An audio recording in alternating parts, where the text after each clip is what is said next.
Okay friends, let me introduce myself.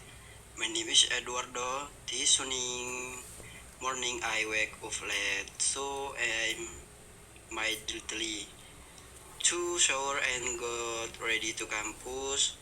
After I shower and finished, I put on show and left. The distance from the boarding house to campus is not far, friends. It only took about 5 minutes.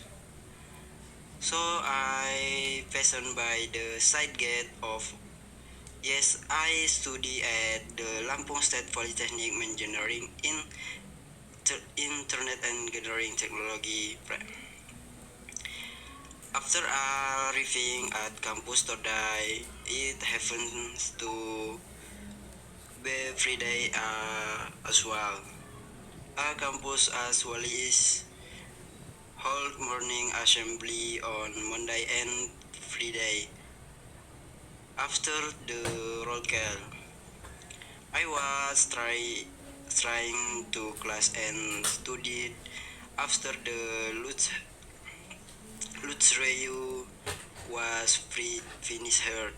My free dance and I went to the turn to have breakfast because I didn't have breakfast this morning, and after that I went back to boarding house to restart my daily activity.